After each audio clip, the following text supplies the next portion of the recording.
Hello everyone, my name is Helena.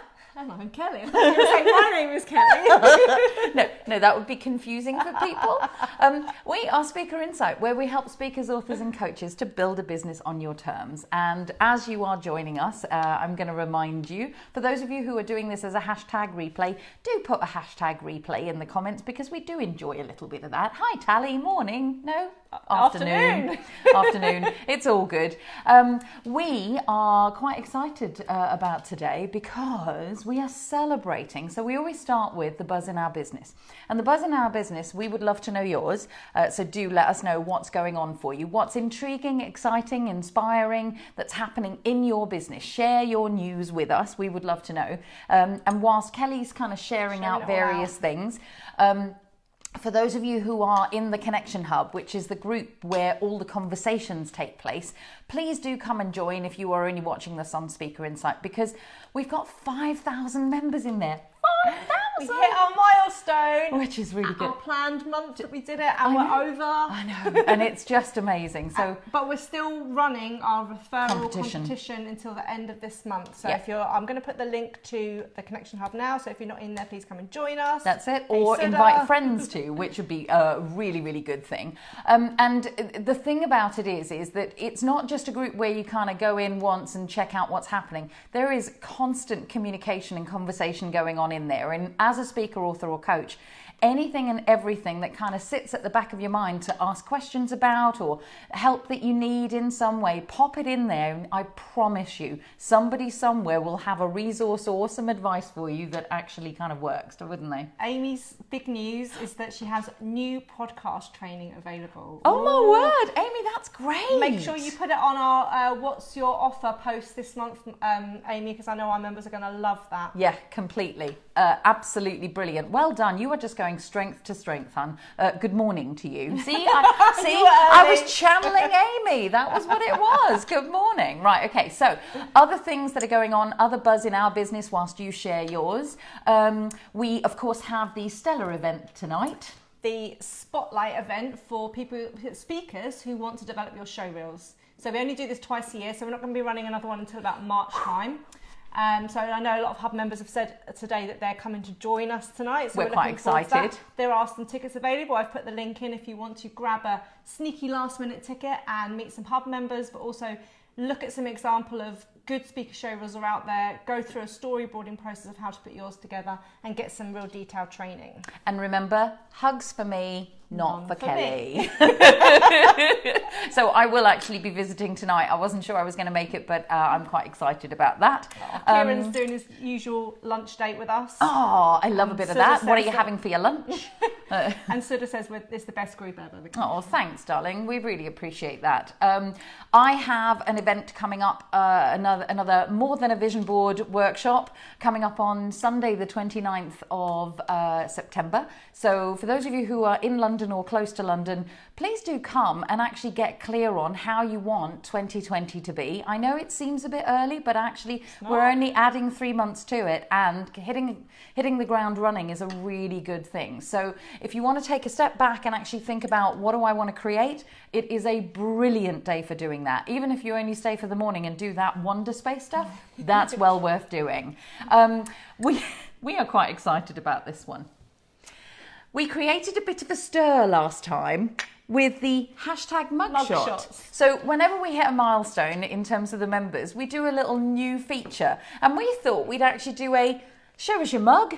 So if you're watching this live or you're watching it on the replay, take a snapshot of your picture of your mug that you're listening, you're drinking your tea or coffee for while listening to us. Yeah. And let us see your mugshot. And we obviously are very excited about ours, so you can see our new branded mugs with our methodology of On Your Terms and all of our groups and logos on the front. I mean, it feels quite special to be drinking out of them, to be honest, which is good. So, cracking on with discovery calls. The importance of discovery calls is really what we're talking about. And, you know, for speakers, authors and coaches, probably the coaches are most going to absolutely love this, because it is a question that we get quite often. What's Amy saying? It's hysterical.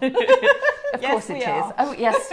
We embrace that about ourselves. So what we want to really do is we had a couple of questions in our Changemaker membership group around how do you do a discovery call? What's the best way of doing it? What formula do I follow and everything else? So we thought, actually, bearing in mind that Kelly and I are both of the opinion that you are unique and you are bringing your unique perspective to the world. So we don't really believe in formulaic formulation of discovery calls, following things. I'm not saying that there aren't things out there that are absolutely brilliant, but we really don't believe in that cookie cutter approach. So what we thought we'd do is really tell you a little bit about discovery calls in themselves and share a resource with you that's going to allow you to develop your own discovery calls that embraces who you are. So, but you're going to have to wait till the end of the live to get that resource. And for those of you who are hashtag replaying, you're still going to have to wait until the end. You're like, fast forward us, speed us up in some way. So let me start with this. Just, in case some people are out there going, I don't even know what a discovery call is. So we're always going to start at that level. A discovery call is really a two-way process. It's a call between two of you to find out for sure how you can serve somebody with your goodness. It's about establishing what their needs are, and it's a chance for someone to kind of almost try before they buy, for you to add some value to them and their situation, and for you to kind of establish what the chemistry is between the two of you.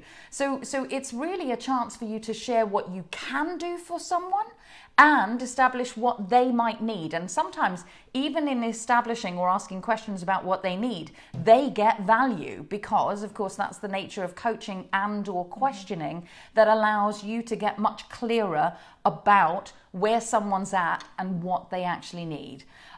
Some people refer to these as sales calls, chemistry calls, discovery calls. If you call it something else, we'd love to know what that is. So do share that as well. Is that door going to I'm just wondering if my door was going to I know. It's coming. It's coming. Hello, door. So the bells might ring any moment. So we shall see. It's all good. We shall watch the process of that beautifully. Right. So anyway, that's what discovery calls are. Okay. Oh, someone sort of saying it's like the first date. It is like the first date. Is. Yeah, we get that. So I probably wouldn't call that with my clients. First date call. Nah. Yes, I'm a dating coach. So what's the reason why coaches specifically should or could use discovery calls? There are two processes, so you need to remember as well, we say this a lot with avatar, we always talk about avatar. Always. But if you have a B2C avatar and a B2B avatar, your sales calls, your discovery calls will have a different purpose. So normally when you're working with corporates, your discovery call normally will lead more to a next step, to either another full meeting, an assessment, some form of actually going in and doing a deep dive exploration with them. But this is the first one to actually go, get over the boundaries of, am I the right person to even be able to present some solutions to you? And it may actually be that first call isn't with a decision maker, it's only with an influencer. So that's going to impact on that as well in that situation. So discovery calls in corporate land will normally lead to a next step. Yeah. Discovery calls with a B2C client will normally lead to a sale, or they should lead to a sale. Depending on where they are in your product range and the purpose of them, there should be a call to action which actually results in an outcome for you. Yeah. So that's the first thing to be aware is it's not, as Helena said, it's not a one size fits all. The other thing is it's actually a way for you as a coach or a consultant or a mentor to understand who this person is. Yeah. And this is why we go, I'm not converting very well on my sales call, because normally what people are doing are looking, I have this to sell. Oh, you've come into my world, sell. Right away. And what we haven't done, what a lot of people that haven't got high conversion ratios, is they haven't listened, right? And that's one of the biggest arts in sales, is actually more listening and less talking. 2 ears, 1 mouth. So what you want to do in that listening process is be discovering pain points and aspirations for them, but also their circumstances. Where are they currently at? So that you can then present a really bespoke solution to match their needs. And it really feels like you're problem solving rather than selling. So that whole process here is actually giving that person time to tell them more about you, so you can actually go, actually, if I just met you on the street, I'd probably say you should go here. But now I've heard your situation, I think this is a better product or service for you. Or you might even go, I'm not the right person for you. Yeah. And that's also great. Completely agree. So Sudha's got a couple of alternatives for us. So if it's a kind of B2C, it's a let's have a coffee or a strategy call. And if it's a more B2B, it's an alignment call. Yeah. And I like both of those. Yeah, I like alignment calls as well. Yeah. So the other thing about having the call with the client is also not for you just to discover more about them and provide that bespoke matching problem solving service. It's for them to discover more about you. Yeah. Okay. This is quality time that they get to, really maybe scratch at the surface about your expertise, ask some questions, get to know you and your style. Yeah. But also ask those questions about the service that maybe aren't fully explained on the sales page, or if they've got doesn't match the frequently asked questions section. This is the time to dig deep. So it's your time to, why we say in the call, the length of the call is quite lengthy, because this is the rapport building stage. It really is. Okay. Getting to know you deeply. Yeah. And I know that we do this on a lot of our, well, Helena does a lot of our discovery calls more than me, because she's the people person. But what happens is normally your experience, our style of coaching. So we might help you with a specific problem on this call that you've got right away, just small, but we basically go, okay, can you see my style? Do you understand how I work? And, that's for that person to go, she's too direct, she's too logical, she's too, left brain for me, or actually I want more structure because that person's too warm and empathetic, I just need someone to give me a bit of a slap. And so for those of you who are actually participating in discovery calls as a prospect, the little note for you here is to notice that.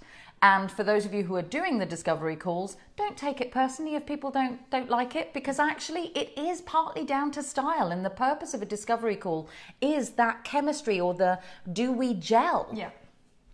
So think about, this is really here to help you increase your sales conversion. Yes. But also when you're doing this discovery bit about them, you can find out if they're your ideal avatar. Yes. Because, we'll talk you through some questions in a bit, but when you ask those questions about their turnover and their size of business, and if they haven't got the money to afford the services that you're offering, then you find out really early on in the call. Yeah. And then you might stop the call and go, actually, you can't afford me. Yeah. But then if, you could either have, we've done a live on who has your clients before and after you, so you might want to check out that live, and actually then go into a referral process, because you still want to help them. Of course you do. But you don't want to waste your time on somebody that isn't either at the right stage to use your services, or can't afford your services, or isn't located in the right part of the country. All these things help really streamline your business. So you only get to work with the people that are your ideal clients. Yeah.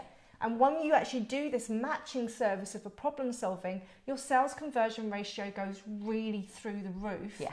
Because you're not just trying to put a square peg in a round hole, you're matching your services to people's needs. Yeah, I agree. So there's definitely something here about ensuring that you have the right products to actually kind of match that. But we'll talk a little bit more about that in a moment. What I want to address before we get anywhere near the call almost is who needs to do the call? Because some people kind of will throw up the little mindset demon of, I can't do sales calls, or I don't like doing them. So we're hoping that actually the process we're speaking you through right now means that actually any one of you can and should do the calls. So we'll give you some reasons for that. But on top of that, it may well be that where in the process you do the calls is going to make a difference to you. So, and Kieran's just saying that if they and ah over stuff, then that's an indication for him that they're not ready for change, and they're probably not his ideal client. Brilliant. And so one of the things I will just say about that before I talk about who does the call is actually that you may well have something in your product range that they can do that prepares them for the call that they're actually having. So it might be that they need a level of knowledge that you and or one of your associates or affiliates actually has that sets them up for the stage that they've put themselves forward for in having the discovery call. And I've just put the link in the comments to our training on product range, so you can start developing as a coach, consultant or mentor what those products could be for different stages. Really good. So let's talk about who does them. Well, the first thing for us is you can definitely have a pre-call process of some kind, a survey or a questionnaire that really allows them to qualify to have a call for you. That in itself can be enlightening for someone. That can be an educational process that says, actually, I'm not quite ready for it, or I'd love to speak to you, even if just to ask you these two things, and then you, as part of your process, can go, oh, great that we spoke, but let me send you to such and such. 90% of the time, it is going to be you that needs to have the call. Because here's the thing. It is a chemistry-based thing. If you're a coach and you're selling some one-to-one coaching, or it's for your retreat or something that is at the higher end of your product range, sort of further down, what we call either in the show or in the after party, it's really about you being able to highlight to them what they are going to be doing with you in that product. What that means is you have to pre-qualify them, because then they know what they're coming on the call for.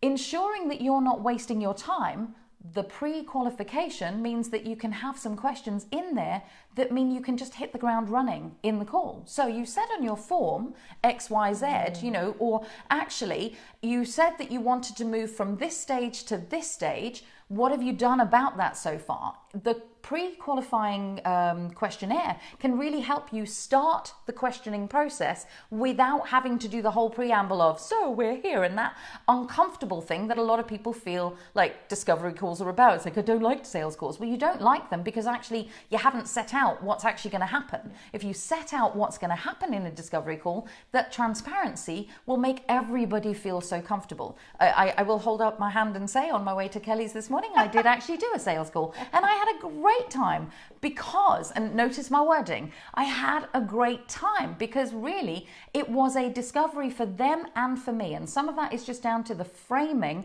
that comes up and saying, this is what we're about to do. Are we good to go? But also our style doesn't change, right? No. So on that call, I know, knowing Helena, she would have taught in some way. She would have done some coaching, done some teaching in the discovery call, because that's what we do, and that's how I said people experience you through the call. That's it. Don't decide to then turn into some robotic person that has got none of your style and your personality in, and you just start reading these set questions. That's not how you do a really... No. You don't have fun on a discovery call that way. No. And having fun really does help put somebody at ease, if that's your style. Don't be funny if you're not funny, right? I can't be funny. That's why I do the calls. No, anyway, so the point about this is that the pre-call process may actually be something that you set up your team or your VA to do. So it might be that actually they go through the questionnaire element, if you like, with somebody and then say, actually, you are good to go, or go do this product first and then come and actually have the conversation with the major coach that you're actually going to be speaking to, etc. That can be a real time saver. Couldn't you? You could just do it as a fill in this questionnaire or survey if you haven't got a VA or somebody to do that for you. Yeah, so we're just saying that depending on the size of your team and depending on your organization, don't think you shouldn't do these, and don't stop yourself from doing them just because we're saying that you might have a team member. You don't need it necessarily. So the kinds of qualification questions you might want to have answered before you speak are, they're going to weed out the tire kickers. And the reason we're saying this is time is important. Your time is important. How you spend it. If you're spending 45 minutes on someone that isn't actually, that you're not going to be able to serve in the way that you want to serve people, that's a waste of your time and theirs. So we really are saying this. Have you got a process in place that allows you to not only have the calls, but also stop the call when you need to stop the call?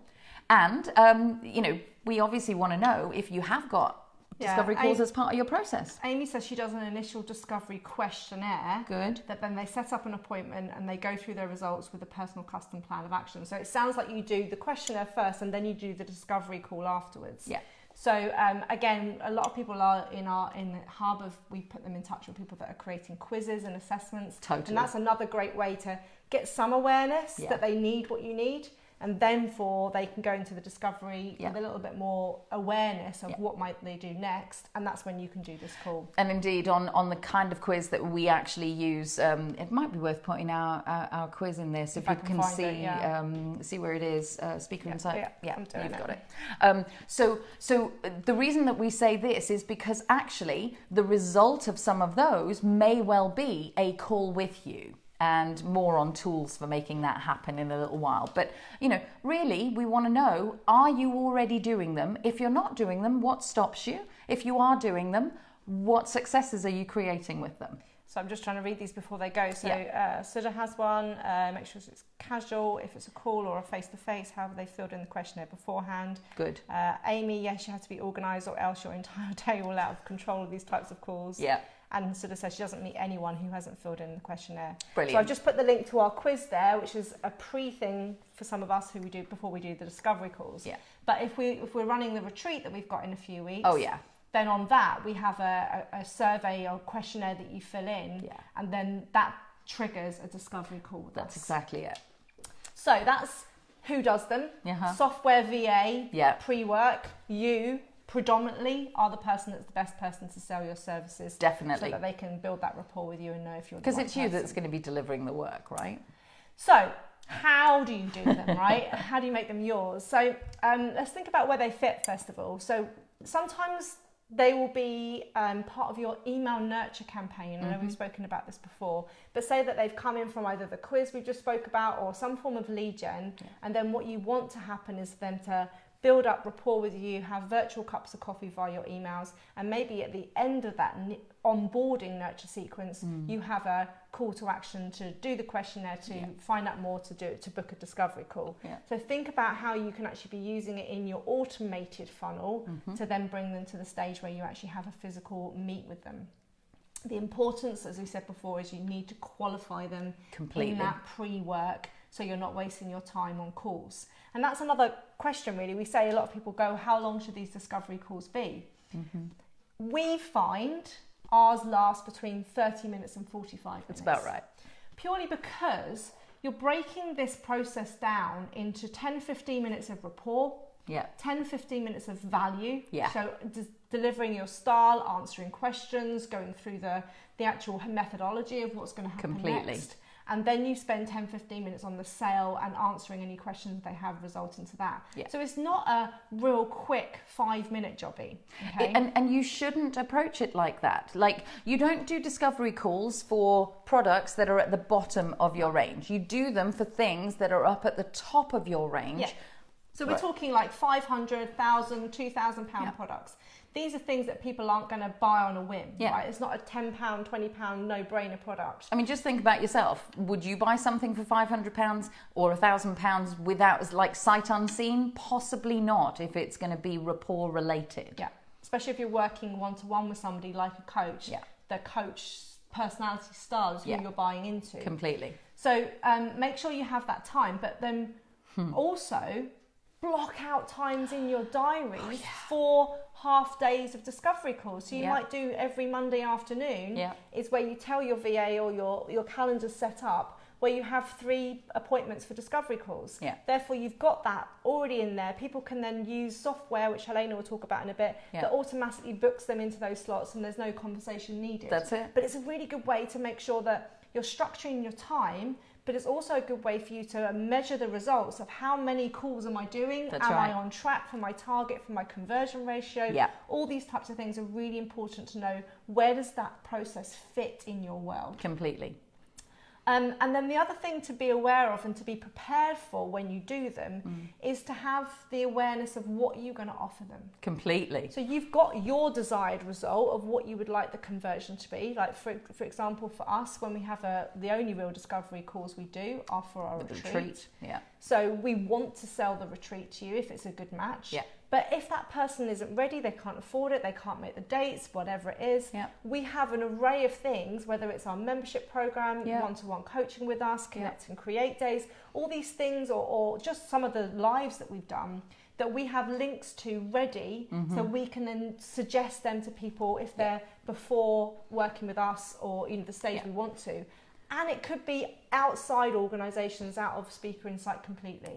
That we affiliate with, that we know that do a great job if you're too early to work with us, or that you're further on. And that could well be, it could actually be that somewhere in the call, their issue is actually systems. So, sending them off to a technical VA might well be the recommendation that we might make. So it might actually have nothing to do with coaching. It's just they thought their issue was one thing, but you've helped them unearth that it's something else. So now help them by actually giving them a resource that they can go to. So just think in the moment when you in your product range or your marketing funnel, where would the introduction or invitation to do a discovery call fit? Yes. Would it be in an email nurture? Would it be potentially at the end of an event that you've run, or when you've actually sat down with a client as a networking side of things? Is it something you put on the back of your business card? Where can you actually start inviting people to have these calls? And it really is an invitation, because you are asking someone to spend their precious time, energy and effort with you. So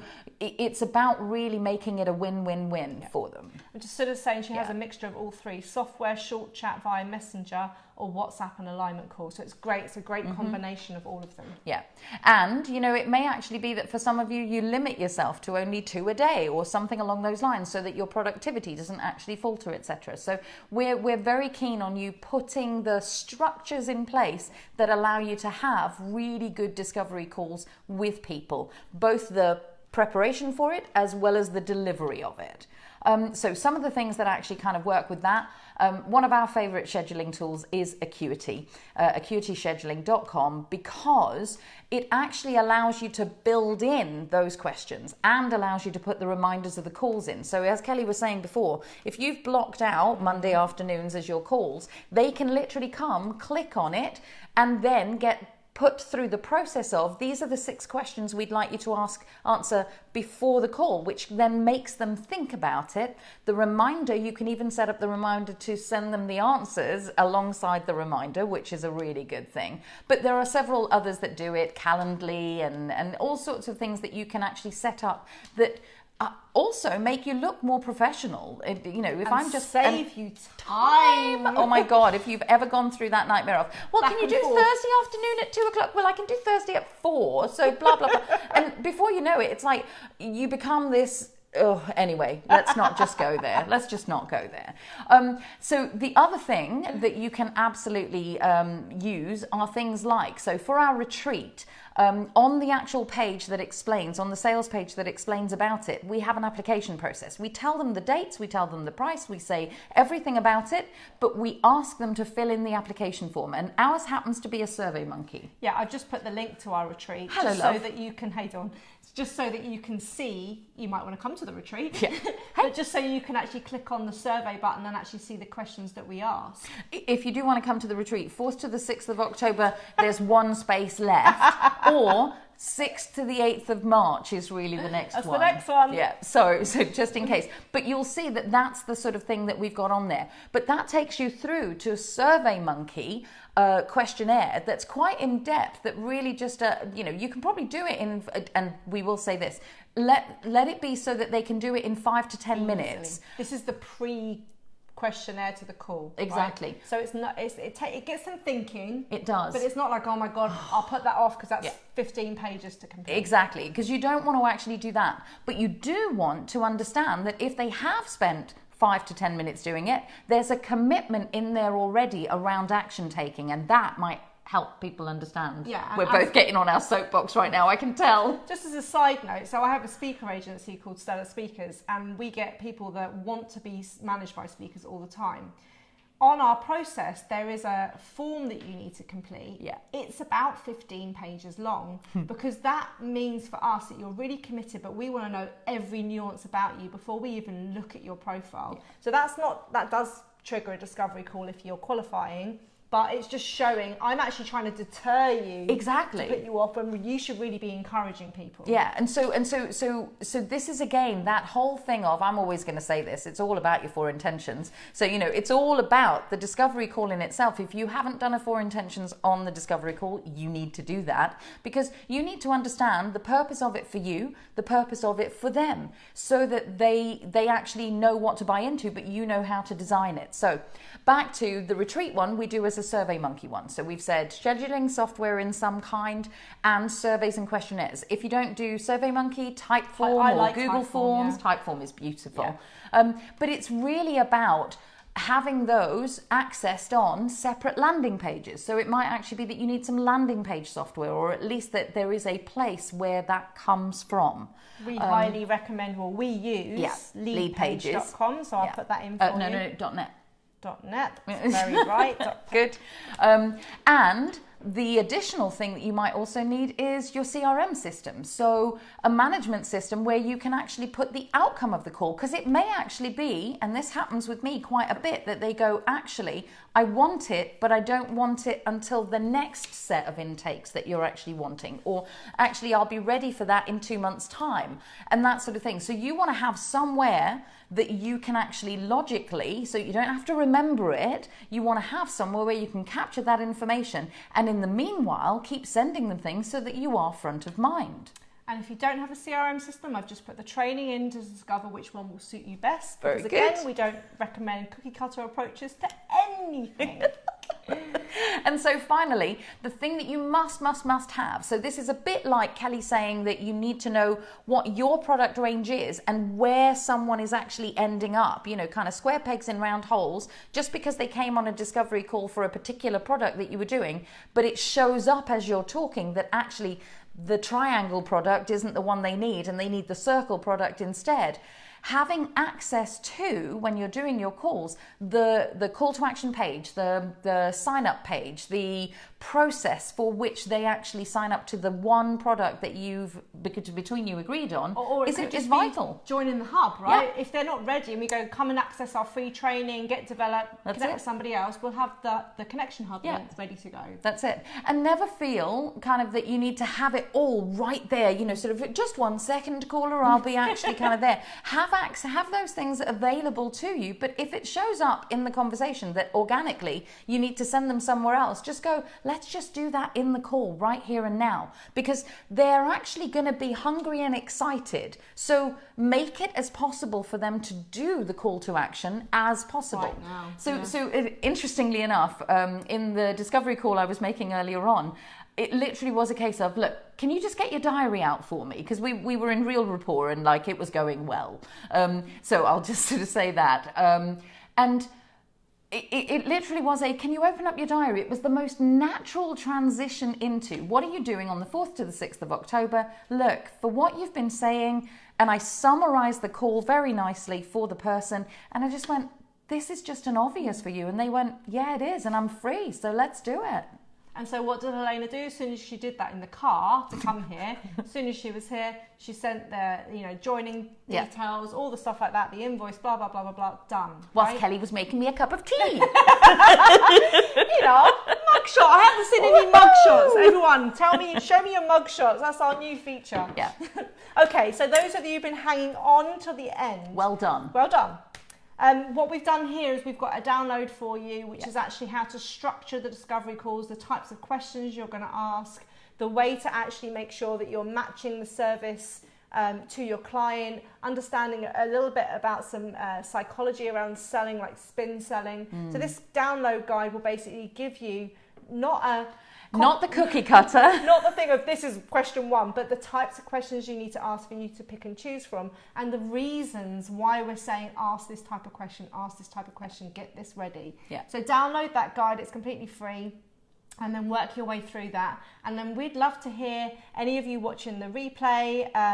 What's your favourite question? I'd love to hear, I love a good question. Helena, the coach, loves a good question. So what's your favourite question to ask during a discovery call? Because actually other people might take inspiration from it. Because as we say, the guide that we've got doesn't give you specifics, but it does give you the type of thing that you're doing. So sharing the questions that you ask, the successes that you've had, we'd love to have you here share those so that everyone who watches this will be able to actually understand. Because there are loads of coaches, consultants, mentors, trainers on this call. So you've been in business for cumulatively years, yes, right? That's so right. Share your wisdom with us as well as us sharing ours. God, I can't get my words out. No, I think we should hang up now. I better get ready for tonight. Yeah, better have. So we're going to go on that note. We'd love to hear what you do with this and, where you put your discovery call in place and what successes you have with it. So good luck with it all. Hopefully and see you some tonight. Yes, see some of you tonight and some of you next Tuesday. Take care.